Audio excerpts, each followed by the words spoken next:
welcome listeners to another episode of the Now That You Mention It podcast with Roll, Jay, and RJ. I'm Roll. I'm Jay. And I'm RJ. Well, guys, we want to give you a great shout of thanks for always sticking with us, listening to our episodes, letting us steal some of your time. We truly appreciate your support and your viewership.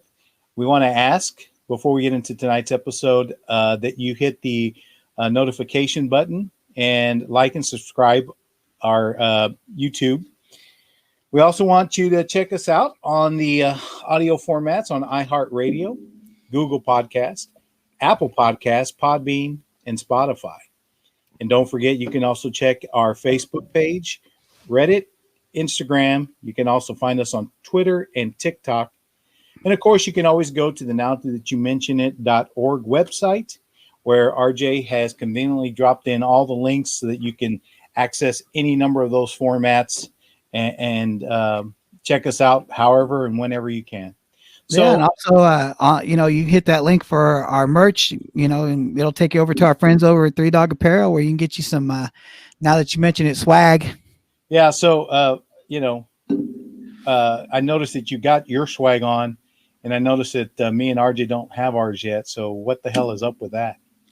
Well, when I look at the ratings books and I see that all the ratings pop when I talk, and they all seem to plummet when you two are jabbering on, it kind of puts the priority of how now that you mention it, swag needs to get RJ, the one thing that I find suspicious about that is he never sends us those numbers, right? I was just about to say, I want to see a source for these, not some homemade PowerPoint with a chart on it. Yeah, drawn on a piece of paper with some crayon. Yeah, exactly. Where, of course, anytime you speak, the chart is going to rise. I got to make sure I color inside the lines to make it look official. Damn. I think he said ours was still on the shipping container from China. Oh, man.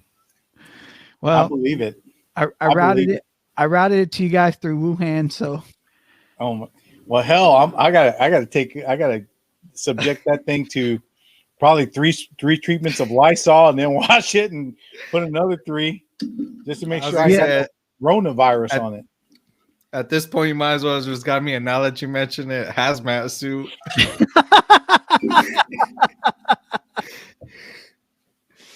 I'm gonna get you one of those now. I'm gonna get one of those ones that has mask that has a double the aspirator, the little aspirator. Yeah, but it's gonna say, now that you mention it, across the face. Oh my God. Hey man, I'll wear it because our fellow Texans are already.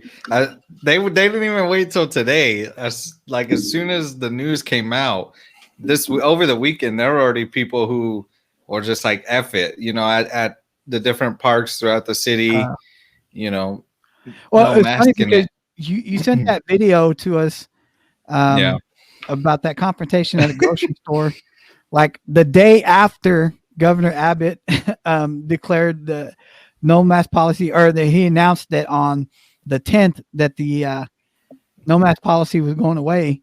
And that guy was just looking to fight, man. He was sitting there, you're violating federal mandates and you're violating, I'm like, civil liberties. Dude, come on. Seriously? Yeah. Seriously, you got to be an ass. Yeah, and that's the thing. We talked about this on the last show, and we kind of hoped and hoped with a big capital H, that people would be civil about this. But unfortunately, there's going to be those jackasses out there on both sides of the fence that are going to be, unfortunately, they're going to make their voices heard. I got to be honest, at least for so far from what I've seen. Like today, we were out in East Texas, driving to look at some properties. We stopped at a number of places, and the people that weren't wearing masks were still fairly respectable of the people that were. I mean, and still, standing 6 feet apart. They weren't wearing masks, and in fact, a couple of times they held the door for us, and as we said thank you, they were you're welcome. I mean, being polite, and that's the one thing that you hope that will happen on a more regular basis, that we're just polite and civil to each other. And, look, if someone's job is to say, hey, we understand that the governor has opened it up, but our business has chosen to continue to enforce the mask for right now, would you please put it on?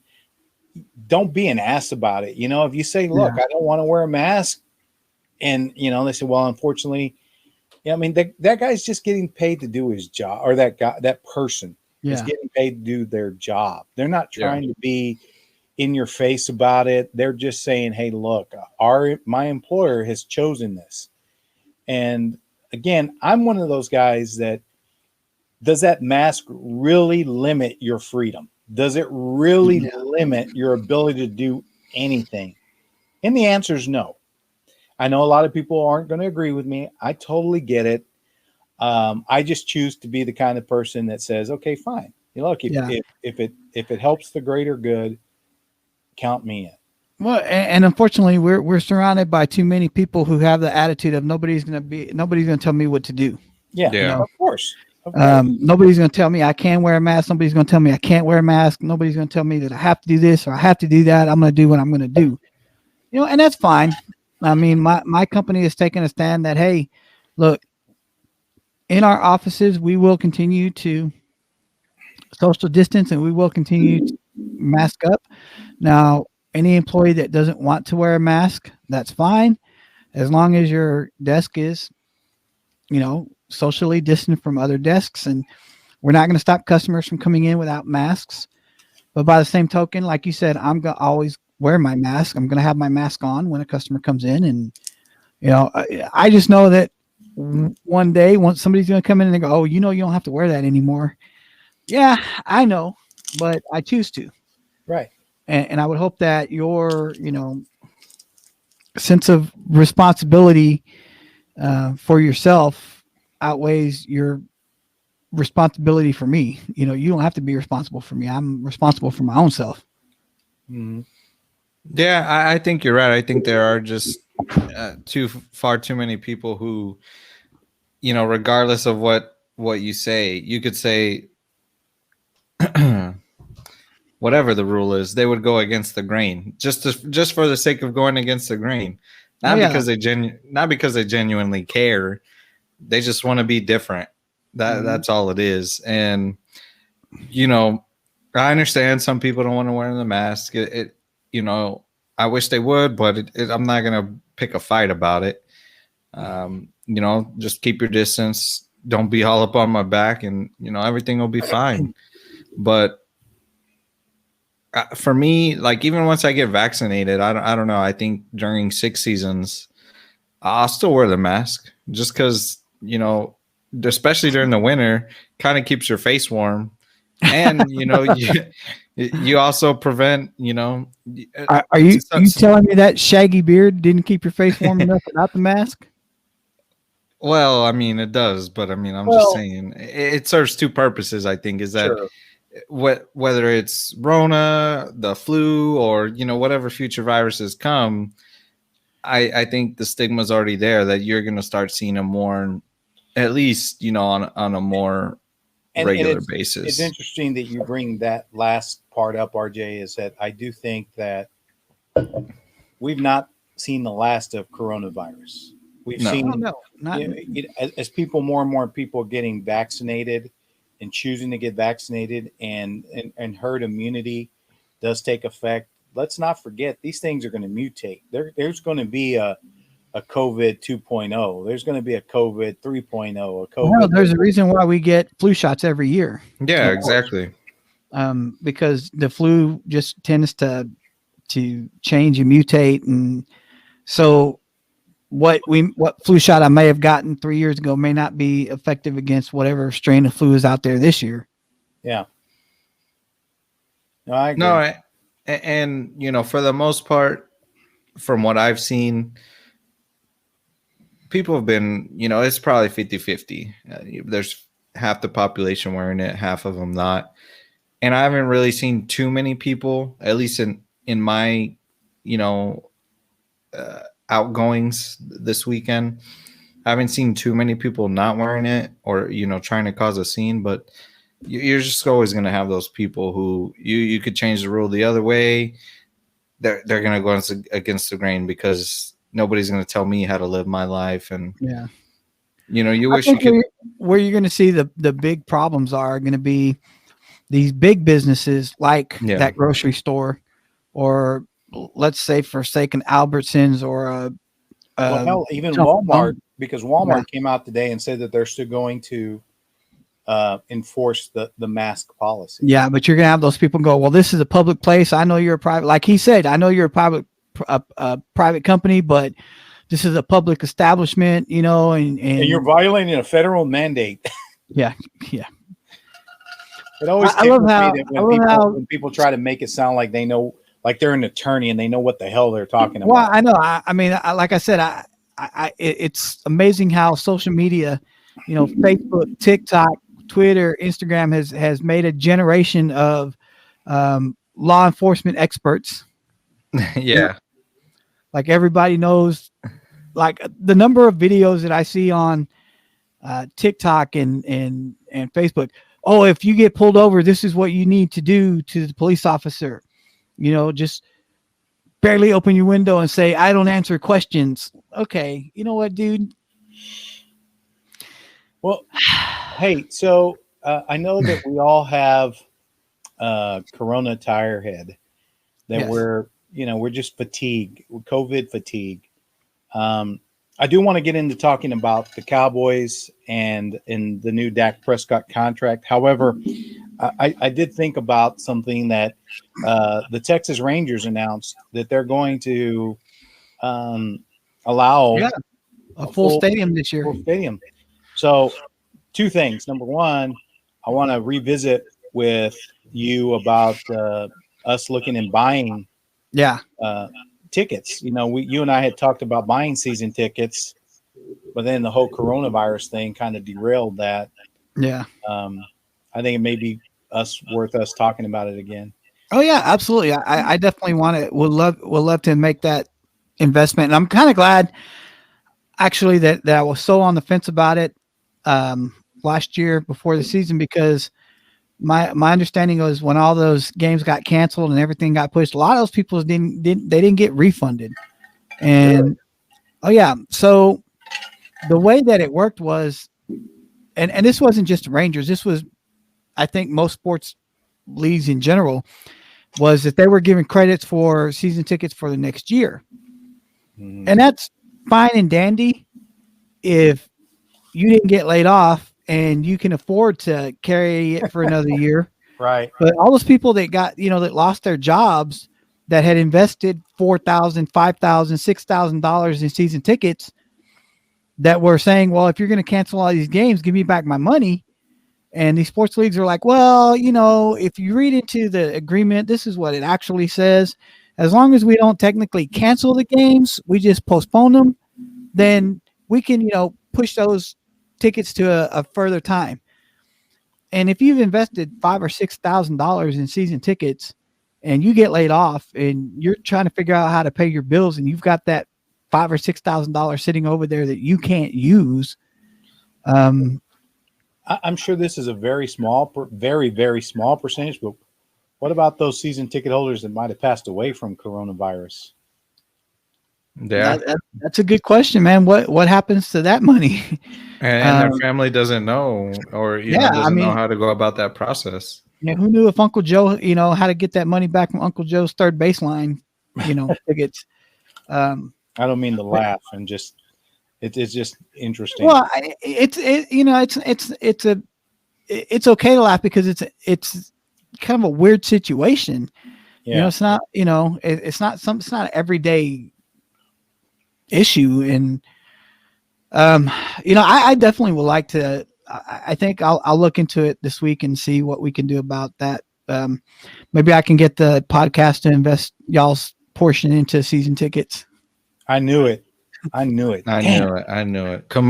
Commingling of funds. That's and I'll make sure that the tickets come straight to my address. So No, hell no. When y'all see me, out there for the Yankees and for the Red Sox. We're gonna get all the crappy games. Hey, man. that's fine. I don't want to see I'll that sorry ass team, anyways. I'll give you the Tampa Bay Devil Rays. Whoa! Wow! I'm just saying, man. I don't know. I think from what I saw. But here's the thing: if you wait till the Rangers are good to buy your season tickets, you're probably going to pay double.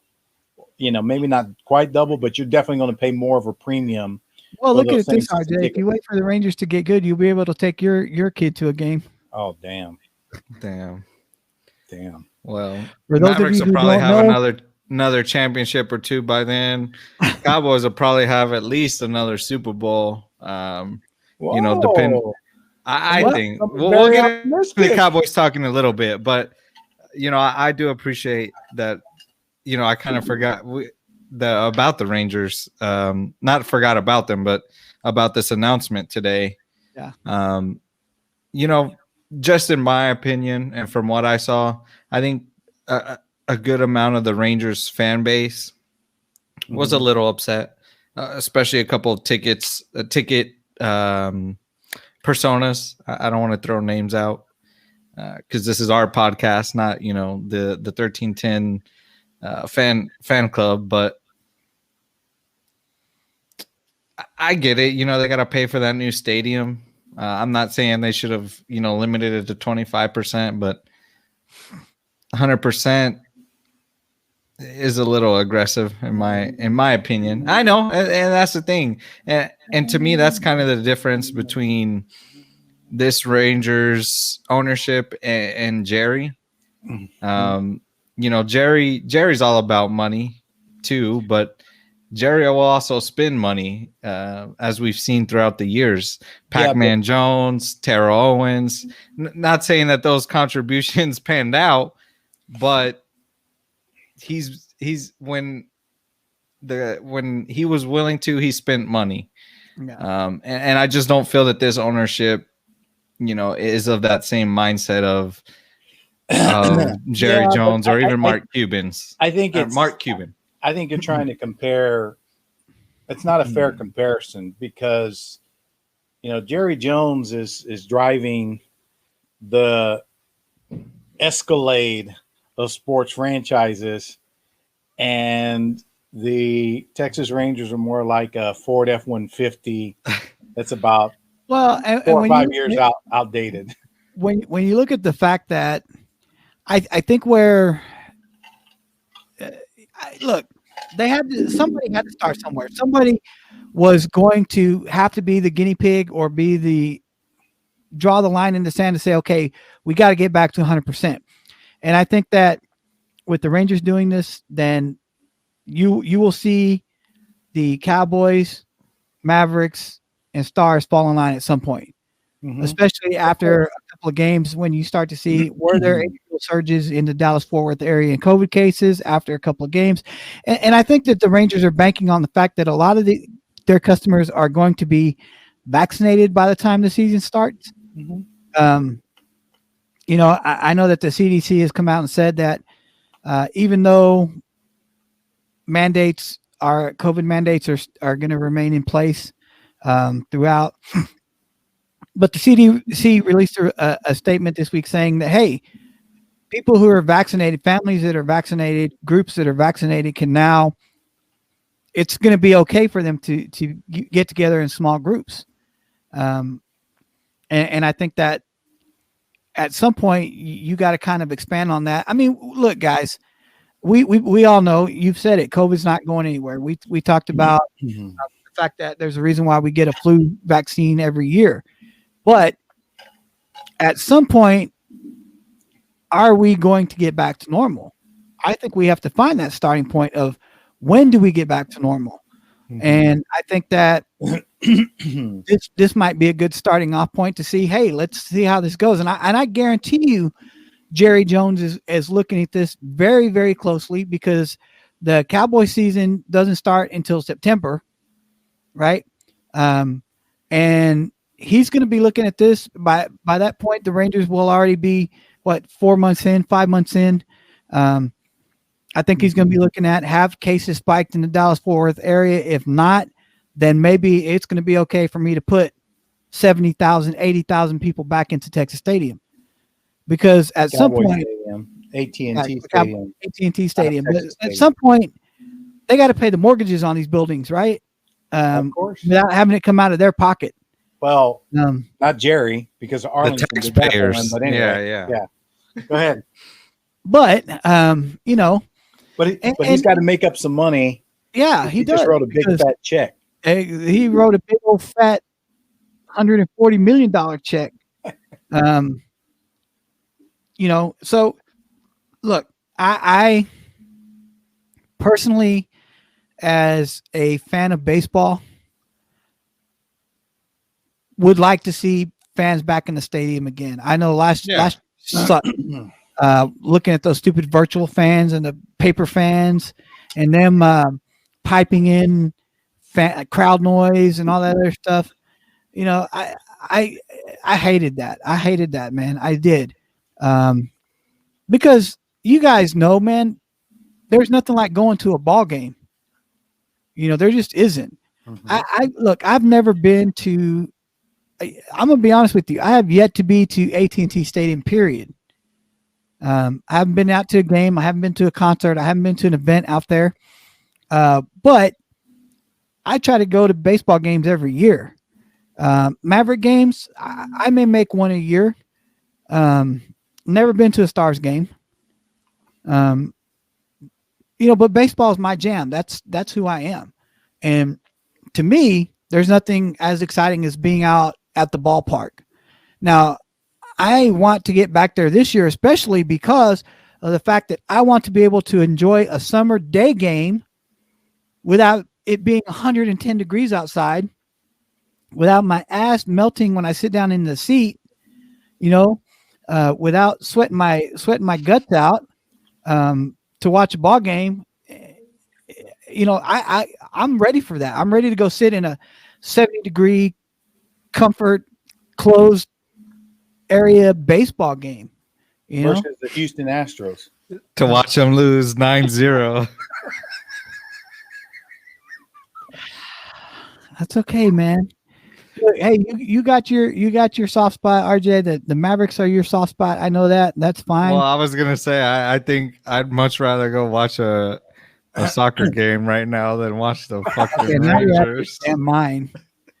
Now you're just being facetious, homie. There's no way. No, I'm not. But look, no, I mean, I'm not saying, you know, there should be no fans. I'm not saying that at all.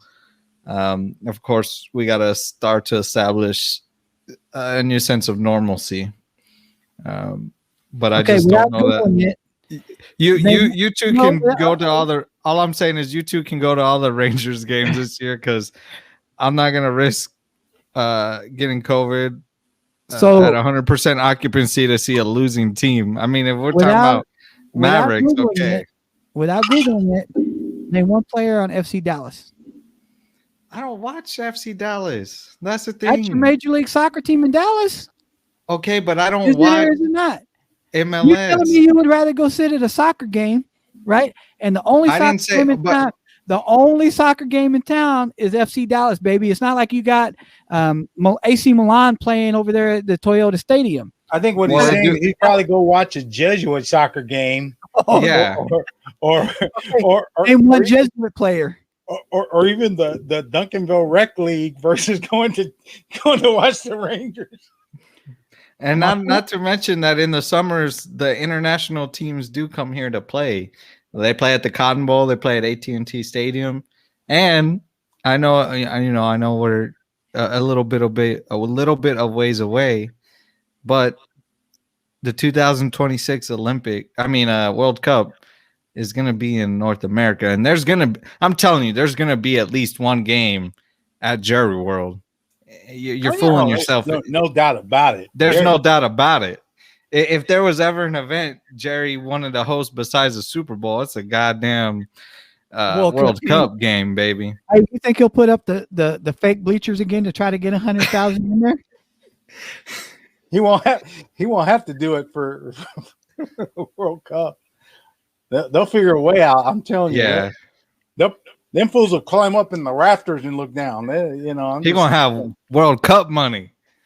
Well, he's gonna need that World Cup money because he's still gonna be paying Dak at that point. That's right. And let's talk about Dak, the Dak attack. My So man. the Cowboys signed him to a 4-year, $160 million contract. With I think they were saying 122 million of that is guaranteed. 126. 126 is guaranteed. And with incentives, he can get up to 164 million. Well, no, and the thing that kills me is this year, 75 million of it is going to him this year. With that, 66 of it in signing bonuses, and the other 9 million in salary. Yeah, that's crazy, dude. 1 year, $75 million. I have to go and confirm this, but at the time the deal was announced, I think they said only, like, in terms of this year, only 27 of that was going to count towards the salary cap. So by paying him now, at least for this year, they saved money because they're going to be able to, after restructuring, I think they restructured Zach Martin's contract today, and I think one or two other players after that. They're going to have good money to go get at least one good free agent. And can they buy a defense, please? Yeah, that's where they need it for sure. Dude, what is Jerry's deal about safeties? Why doesn't he go get a freaking safety? Because because safeties don't sell jerseys.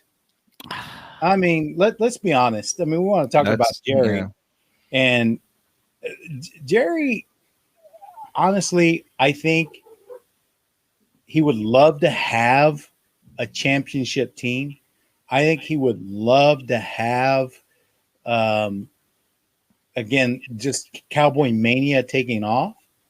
But at the end of the day, he's still making bukus of bucks by giving us mediocrity. And we continue to support it. We continue to consume it. You continue to support it. What? You continue to support it. I mean, it's my team. It's my team. I mean, just like you said, baseball is your jam. This is mine. I mean, it's. What can he say? He's an Arlington Cowboys fan. Oh, damn. Damn. Anyway, but to me, the interesting thing is, and again, I hugely support Dak. He was the right decision, but it's just, and I get it that's where the market is, but it's interesting. He signed this huge contract, and really all of it was predicated mainly on his success in his rookie year. I mean, don't get me wrong. He's played some good games. Yeah, he has, and he's done some good things. And I think year upon year, he's continually gotten better. Because as you guys remember, I felt early on I thought his biggest challenge was his accuracy. I just didn't think he was as accurate. He's certainly not as accurate as Tony Romo, but much more to the extent that I didn't think he was ever going to be able to be a quarterback that could really drop the ball in these tight, small windows that you often get, because let's be honest, some of these defensive backs they're incredible. They do a great job in coverage, particularly because they're with them being hamstringed as much as they are. And so sometimes all you have is just, that much space, 25, 30 yards down the field in which to drop the ball in. Romo was a master at it. Yeah. For his lack of success in the postseason, all the critics, you go back and look at his highlights. It is amazing how accurate that dude was with the ball, and how he could just put the ball in perfect position, hit his wide receivers in stride, all that. I never thought Dak had that skill set, but these last couple of years, he's proven to me that he has worked on it. And I think he's our quarterback for the future. But man, it's astounding that he got all that money. The market, RJ mentioned earlier, the market's just going to keep going up. Yeah, I think. But Lamar Jackson's coming up for a deal next season. He'll get more. I think he'll get more, and I think you're going to see Baker Mayfield get a maybe not as much, but not far off of what Dak got. And what the hell has Baker Mayfield done? Cleveland should basically sign over part of the team to Baker Mayfield. They ought to give him shares in Cleveland Browns Inc. Because even though he's not the most talented quarterback, what They Baker made it Mayfield, to the playoffs. well, hold on, but what Baker Mayfield brings to the Cleveland Browns is charisma. He does. And for a team that has never had a charismatic player before, ever. I mean, Bernie Kosar was great in his time, but he wasn't the most charismatic person in the world. People weren't burning up, looking for Bernie Kosar jerseys. So All-Star guy. Jim Brown wasn't. No, hey, Jim Brown was great. No, I didn't say there was no great players in Cleveland. I just said there was no charismatic players in Cleveland, and Jim Brown was not charismatic at all. Jim Brown was against the establishment, period. That dude went off the rails and became an activist and became a hardcore, what are you about to laugh at? The disrespect for Johnny Manziel is unreal. Dude, look, don't get me wrong. I love Johnny Football. I do. I love Johnny Football. Because he went to A&M. A&M. Johnny Football wasn't in Cleveland long enough to affect that franchise the way Baker has. Yeah, because he couldn't play worse shit. Sucky ass quarterback. Okay, well, first of all, what do you expect from an A&M quarterback? Ouch. First of all, Cleveland didn't go out and get him help that they did with Baker Mayfield. They didn't go get Odell Beckham Jr. They didn't at the time when Manziel came in. The people that were running the Cleveland Browns organization were nimrods. Romeo Crennel and all those guys, they had no idea what they were doing. So Baker's has the fortune of having at least somebody have some kind of knowledge. Okay. No. Finish your thought. My point is, that's why Cleveland needs to pay Baker whatever he wants, because Baker has brought a following and a fan base that Cleveland hasn't seen in a long, long time. I agree with you, but why are we talking about Baker Mayfield when we're supposed to be talking about Dak? Well, we'll get back to Dak. I think we're just talking about the upcoming, because because for the guys like Lamar Jackson and Josh Allen, who we didn't mention over in Buffalo, who's, they what did they go to? They went to the AFC Championship, right? Yeah. I mean, he's looking at this and he's thinking about when it's his time and what he's going to get paid. So I just think, it's you. Are you going through a tunnel or something? Yes. Is there storm clouds brewing in your bedroom? Well, we finally got our electric bill in, and it was higher than expected. So. Okay. I see. I was gonna say he was in Johnny Manziel's shadow. I was implementing my own rolling blackout. Damn. He's got Diana by the what do you call dimmer switch? Yeah. No. The breaker every 30 minutes. All right, this one now. Time to switch it to this one. Anyways. No, but Dak. Hey, I'm happy for the guy. I've always liked Dak Prescott. There's just something. You know what? That dude. You know how they say that there's some guys who have all the luck. that dude is one of those guys that has all the luck, man. Yeah. Like it seems like everything that dude touches turns to gold. He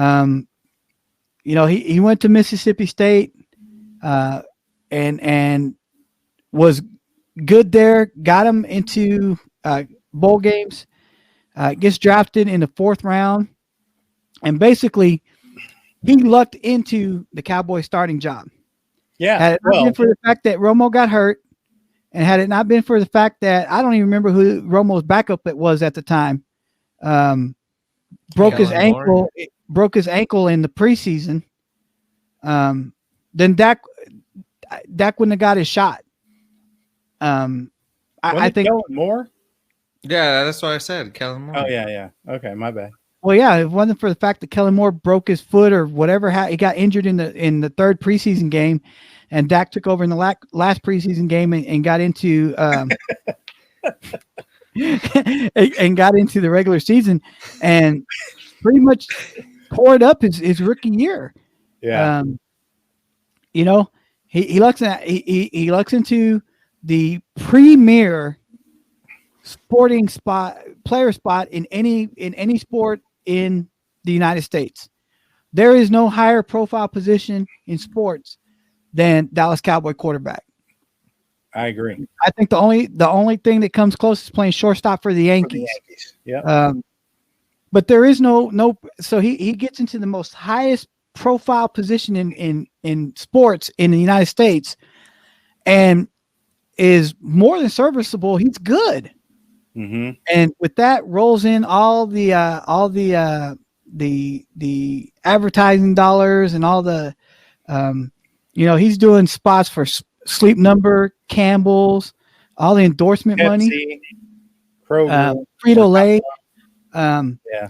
So, even though he was making now that you mention it, podcast, even though he was making a paltry, $630 million or $630,000 a year on that rookie contract, he wasn't hurting. No, he wasn't. He wasn't, because he had all that money rolling in from other sources, because when you're the quarterback of the Dallas Cowboys and you're good, people want to be part of that train. Right. And then he rolls into that. He bets on himself, by not taking the deal that was originally offered him. Said, you know what? I'll play under the franchise tag. That's fine. And even though he got hurt, it just went to show that how bad that this team needs Dak Prescott. Mm-hmm. Because the fall off from Dak Prescott to was not pretty. Oh, it wasn't. It wasn't. And even when what was his name? Andy Dalton. Yeah, Andy. But here's the thing. And I got to be honest. I think Andy Dalton did a pretty good job stepping in. He was serviceable, dude. I liked Andy Dalton. Yeah, but here's the thing that I also recognize. The whole reason that Dak was putting up stellar numbers, number one, because our defense was horrific. But number two is Dak pretty much had to create some of this offense on his own, because our offensive line stunk this year too. Oh yeah. I mean, you look at the numbers that Ezekiel Elliott put up, and some of that is on Zeke.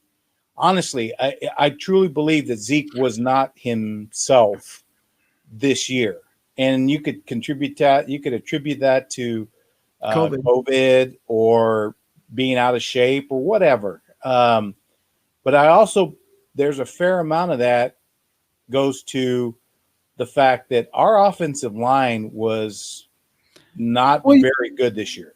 You can make the case that had the offensive line been better, Dak wouldn't have got hurt to begin with, because he wouldn't have needed to roll out and take off running on that play to try to get yardage. He could, if our offensive line was better, he probably could have stayed back there in the pocket and I think that you make a very valid point, and it may have cost Dak the rest of the season. But again, even though he did get hurt, he still lucked into the fact that it made Jerry Jones open his eyes and say, man, we got to sign this dude. We have to. There's no way around not signing Dak Prescott. I think the only other viable option, and this is only if they could have made it work, was trying to trade for Russell Wilson from Seattle. That would have been very difficult to do, but Russell Wilson did name Dallas as one of the 4 spots he wanted to go to if Seattle's going to trade him. But Seattle was they wanted way too much for him. Oh yeah, of course they do. 3 number ones, there's just no way. Well, but you're trading a franchise quarterback with a proven track record. He's got a Super Bowl under his belt. No, I get that. I'm not saying. I'm just the ask was just too much. Yeah, the ask was just too much. Yeah. Well, hell, he gave up didn't he give up 2 first-rounders for Joey Galloway? Like I said, Jerry Jones is proven to be an immaculate businessman, especially when it comes to advertising. They don't know what the hell they're doing when it comes to managing day-to-day football operations. Yeah, and I think, and I stand by that, no matter what anybody wants to say. I think, regardless of what happens, even if they aren't able to assemble a winning team in the next few years, this is not a deal they're going to look back and say that's the reason why. It's because they paid Casper, Jalen Smith, all that ridiculous money to be on the wrong side of the field. And let's be honest, D-Law hasn't lived up to his contract since he got the. And Rowan has a vendetta against D-Law, man. That's all that dude talks about is D-Law. Yeah. Okay. So we need to move on to some other things here, but my last point about that is when they pay you to be the premier pass rusher, and I get it, he gets double teamed. I get it, but so do all these other Aaron Donald. Yes, yeah, I was about to say Aaron Donald. Come on, guys, don't sit here and tell me that. I mean, Charles freaking Haley got double teamed all the freaking time, but yet he was impactful in our Super Bowl runs. There are games where you guys know that D-Law disappears. Oh yeah, he completely disappears. And hey, you want to be the big dog and you get paid to be the big dog, then be the big dog. That's all I gotta say. Anyway, well, before we move on, all I'm gonna say is he's got the most passing yards per game since 2019 of any quarterback with a minimum of 20 games. So I don't think this is going to be a bad decision whatsoever. So. Well, and I also don't think he's going to be hurting and waiting for that Stimis check to roll in either. I don't think he qualifies, first of all. Yeah. Oh yeah, so Dak's not he's not sweating not getting the $1,400 Stimis check. Nope. I don't think he gives a damn who the president was. To some extent, he was going to get his money regardless. Well, it is safe to say that there are plenty of people out there waiting for that next stimulus check, and RJ's President Biden over there, his $1.9 trillion stimulus package was voted on by the House of Representatives again today. The updated package and was passed. So he will be signing that sucker into law by Friday. And by next week, we will be drowning in debt again as a country, even more than we already are. But you're going to get a $1,400 check, homeboy. Yeah, but eventually I'm going to be paying for that $1,400. That $1,400 check is going to cost me how much more money in the long run? Our economy is unfortunately has been structured with hey, let's kick the can down just a few more years down the road. We'll eventually catch up. And it doesn't happen. I mean, not to get too political, but this is precisely one of the reasons that I worry about a liberal agenda taking control of our government is that all of a sudden we take the true need of the people, which is to help the common, everyday citizen figure out how to stay afloat during this hardship. And we just load up the bill with all these other expenditures that really absolutely nothing to do with stimulating the economy. Right. And I get it. I mean, part of the job of the government is to help support us in all these the arts and all that stuff. I mean, it theoretically gives us a better life and what have you, but right now is not the time for that. There's a time can't eat art. You cannot eat art. Well, the electric company is not going to take art for payment. No, well, the Federal Reserve could always go put some of the balance sheet into GameStop, as the stock closed at $257 a share again today. Oh, okay. This is like the third run, dude. I don't know. I was gonna say we all. I followed the main GameStop story when it happened. I didn't get in on it. I learned about it too late. And I haven't really kept tabs on it because I saw it start to drop after it peaked at $400 a share. Yeah. And I don't know how far it fell. It fell down to like 50. I think 51 a share was the lower, somewhere $40-$50 range. Still significantly up from what it originally started at. Yeah, when the first, kind of takeoff happened, but certainly not at that $400 a share point that it was at. To me, the bigger concern here is, this is an artificial manipulation of the stock market. Because what you did was you basically affected a valuation of a company because a small group of people all decided they were going to go in and put a monkey wrench in Wall Street. Now, I mean, I'm not questioning their motives, because I too think that Wall Street has become heavily laden with all these guys that do manipulating of the stock market as well. But eventually someone's going to get left holding the bag, because the underlying fundamental company really I don't believe is sustainable, given the fact that our video games and video consumption is all now very, very live stream centric. Yeah. So at some point, the eventual bottom is going to fall out.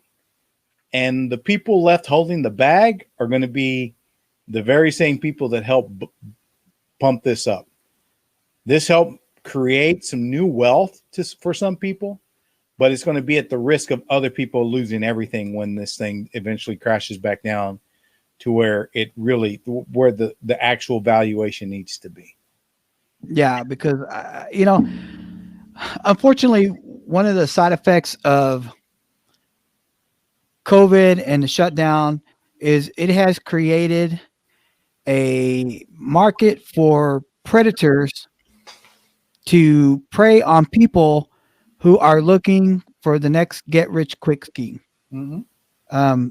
The amount of misinformation and things like that on social media, TikTok, Facebook, like I don't know how much time. Look, I got trapped into TikTok. My wife got me trapped in TikTok, and now I catch myself spending just as much time on TikTok as I do on Facebook, which I told myself I was never going to get involved in another social media the way I got involved in Facebook. But I scroll through a lot of these, and I get a lot of these TikToks that are, oh, well, there's this side hustle where you can make $10,000 a month. Or this side hustle where you can make, $5,000 a month.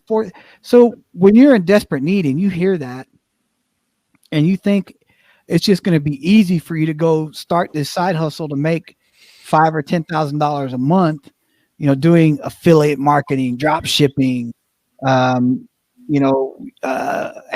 wholesaling, all these things. Look, man, these guys aren't making money doing that. They're making money selling you the class on how to do that. Because that's what a lot of it is. Hey, if you want to learn more, check the link in my bio, and then when you click on that link, hey, I can go check out my YouTube page. And when you go check the YouTube page, hey, man, all you got to do is pay me $189.99 and I can show you how to do this. It's that same old scheme that happens over and over. I mean, I don't know if you guys remember, but there used to be a guy on TV, these infomercials that used to come out. I can show you how to become rich placing small ads in the classifieds. Yep. And the one that Tom Bosley used to hawk, wholesaling, and I actually got suckered into that one when I was younger. Well, hell, man, if he can do it, I can do it. And then I realized, well, these guys ain't making money. They're not teaching me how to make money where they're making their money. They didn't make money selling this crap. They made money getting me to sell their crap, buying their crap to resell. And so unfortunately with the government shutdown and the fact that so many people are hurting, it has created this whole new landscape of predators for this kind of for these kind of fallacies.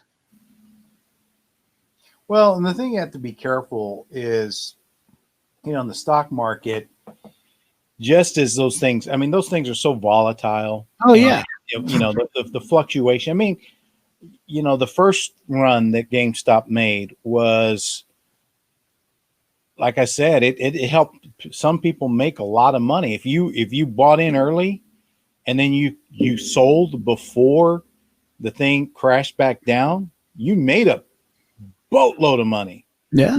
But conversely, if you were the guy that was buying in it when it was like at 350 or 360, and then within a matter of minutes, it's down to half that, 185 or whatever, you invested $10,000 of your hard-earned money, and now that $10,000 is worth $5,000.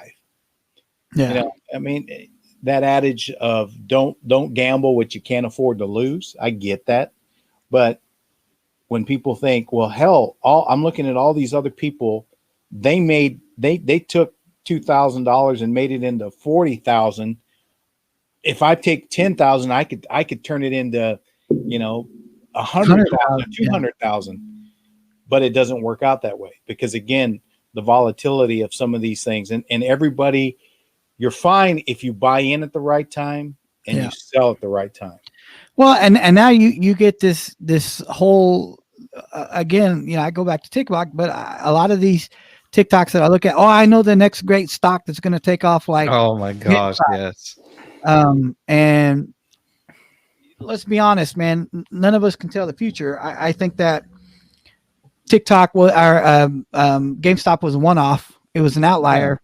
And I don't think you're ever going to be able to see something like that, no matter how hard they try to manufacture it, something like that happen again, because that was a confluence of everybody being on the same page at the same time in the right position. You had all these groups on Reddit that were saying, hey man, let's do this. Let's take it to the investment bankers and let's do this. But it's hard to get that number of people to agree on any one thing.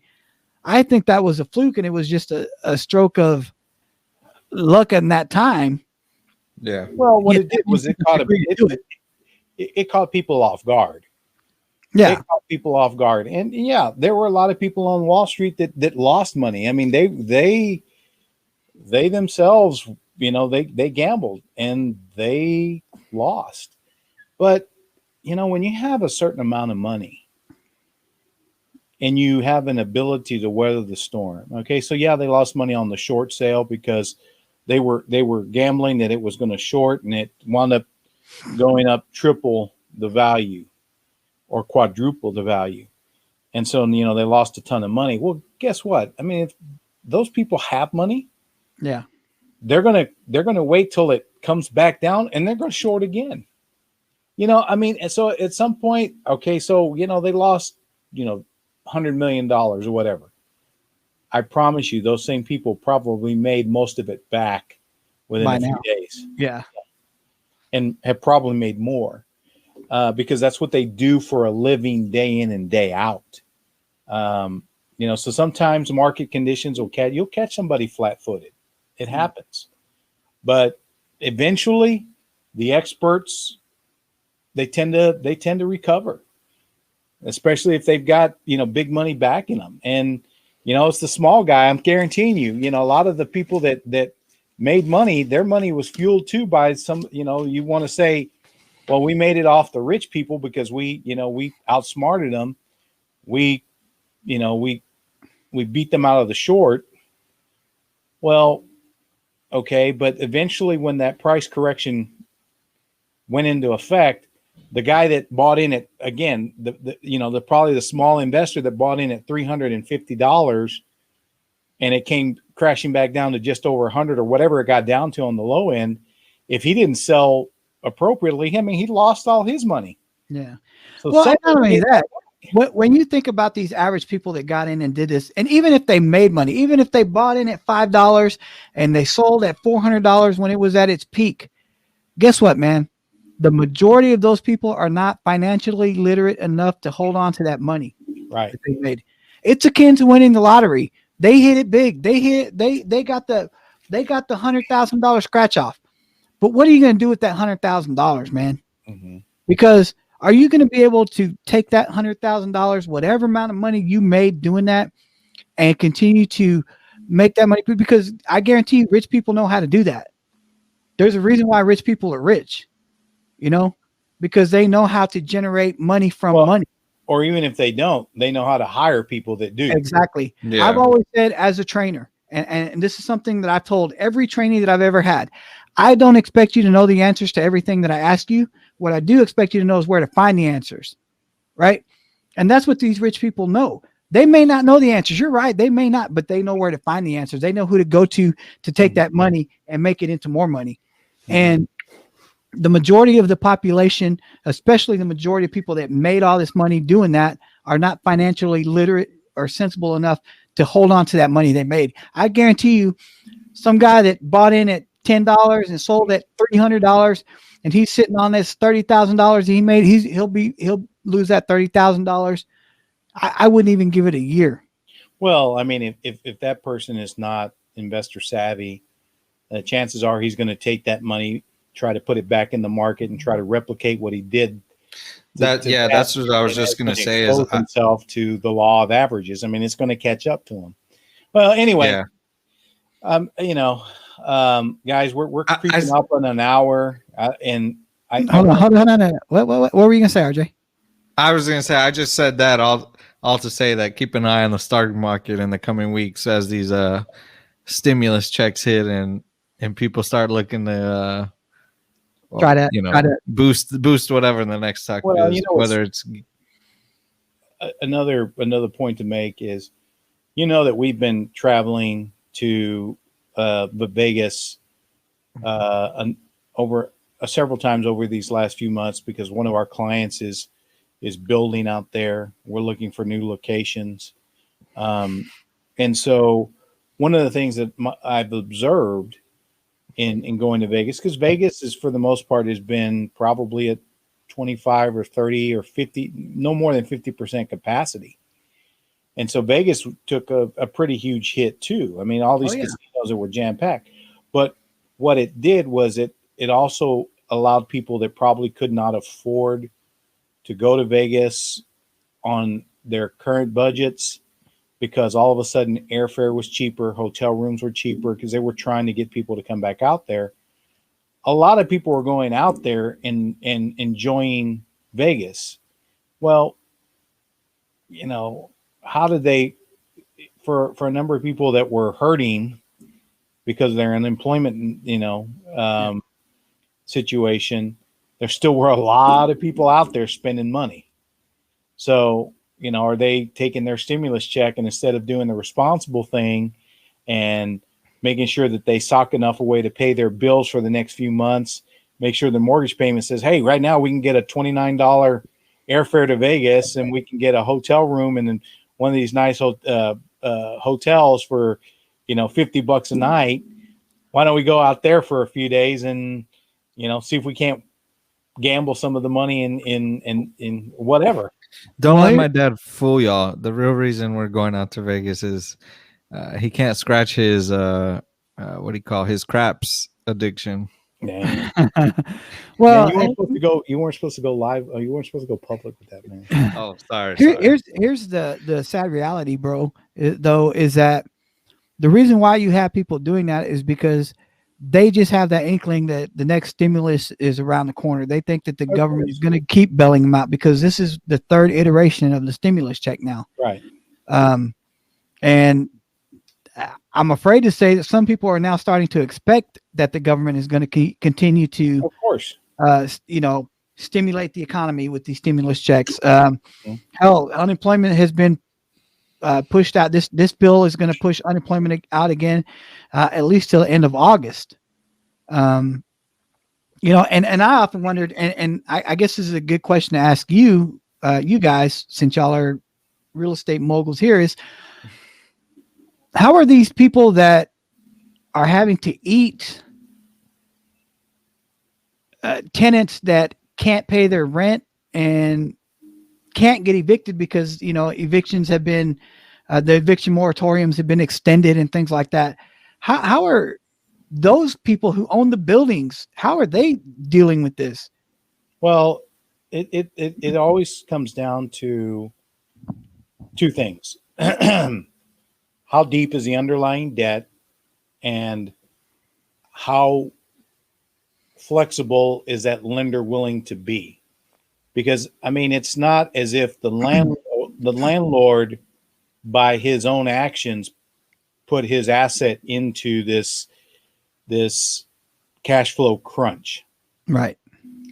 And so if a lender is willing to be flexible, and the other thing is if your property is properly leveraged. So some assets, just like everything else, have low debt, because if you bought something, 20 years ago and you've paid down that mortgage over 20 years, chances are you've got very little debt in it. So really what's hurting you is your cash flow that you're passing through to yourself. If there's a property that has high leverage, which means that it's got a ton of debt on it, then that requires your lender to work with you. If not, eventually you lose the asset. So sometimes, and I can tell you, I'm an investor. We've had a couple of our properties where the tenant called us, obviously, with the COVID closures and the impact it's had on their business. And they said, well, look, I cannot pay you, this full amount of rent because my business has decreased. Right. So, what we did was we basically went and looked at it. Okay, so hopefully in our underwriting, when we, underwrote the tenant, we allowed ourselves enough buffer that we could go back and say, okay, this much of the rent is covering the debt, right? And then we can go back to that lender and say, okay, for a short term, can we, instead of paying you a full note payment, can we pay you interest only for 4 to 6 months, right? Yeah. So you're not really paying down any of your principal, but the lender is still making his interest, their income part of it. So again, a lot of that it just depends on how flexible you are, and it also depends on how your cash reserves are as as a property owner. If you've got the ability to sustain a property, make payments, you probably weathered the storm. And real estate is like and real estate investor, just like any other business. I'm sure some of the larger companies that have employees were probably able to apply for some stimulus themselves to help them out. So I think there were a number of ways, but at the end of the day, if you're in a situation where you're highly leveraged, your tenants don't have the capacity to pay you, at some point you'll see a few of those properties trade hands. Yeah. So, I mean, it's a lot of it is a lot of it is just how strong your relationships are. Because, I can tell you, when you have a good relationship with your lender, you've been doing business with the same lenders for many, many, many years. They have a tendency to work with you and be a lot more flexible. Yeah. Helping you, because at the end of the day, that's who really matters, is the people that have the mortgage against the property. Yeah. And if you can keep them happy and still kind of keep yourself afloat, you figure out ways to work with your tenants. And a lot of landlords were doing that. I mean, that's part of the thing. And, again, if you bought right, you were leveraged right, you probably had the flexibility to go back to your tenant and say, hey, look, if you can pay me X for this short time, then, and I can cover my expenses, cover my note, and really I'm not having to come out of pocket too much of my own money. Then you did that and, help them work through it. Yeah. Okay. Well, so,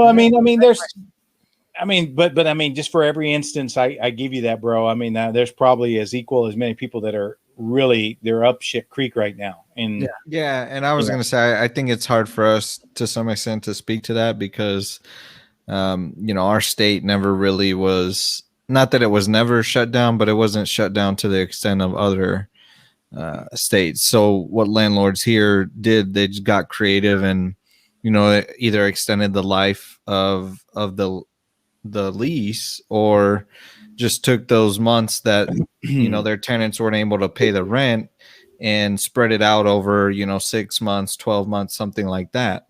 So that, because this is just from the conversations I had with contacts. People understood, it was a hard time for everybody. So I think as a collective, everybody was just trying to find a solution that worked for the tenant, the landlord, and the lender. But hopefully, it was a good episode, guys. Hopefully next week we can, have a little bit of movie talk. But I also want to maybe not next episode, but in a future episode, talk about something that I texted you guys about, which was the Young Rock TV series. There's only 3 episodes right now. I think it's something that'd be interesting to talk about because the first 3 episodes so far deal with his life as a kid and, around his dad.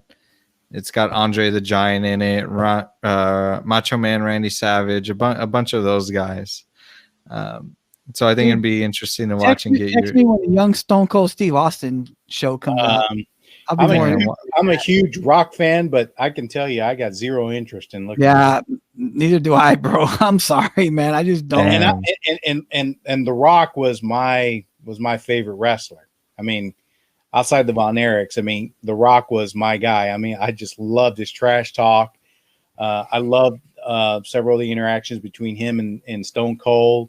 I that was kind of my wheelhouse, but I'm sorry, I just have zero interest in. I mean, and don't get me wrong, it may be, to me, it may be Dwayne Johnson overload because he's in every freaking thing. He's everywhere. Yeah. And after a while, you're just like, oh, okay, he made another movie. The Fast and the Furious series has just gotten so way out of hand. I'm so tired of him and Vin Diesel. They did an offshoot of that with The Rock or Dwayne Johnson and the other super Jason Statham. Yeah, Jason Statham. I watched a few minutes of it and I was just like, they've just beaten this horse so much. It's just I can't enjoy it. So I'm going to put a call out to our friend Vaughn Franklin from the Cinema Chat group. Hey, Vaughn, can you use some of your contacts and get on the horn with somebody in Hollywood and let's be done with this? Because we're over it. Well, hey guys, I know we're right at the end of the episode, but before we go, I just want to throw a few more minutes and talk about our unfortunately our departed aunt Bertha. Yeah. She did pass, and she 96 just turned 96 in February. Unfortunately, she passed away. So I want to say to everybody that we're certainly heartbroken. She was a very, very vibrant and energetic person.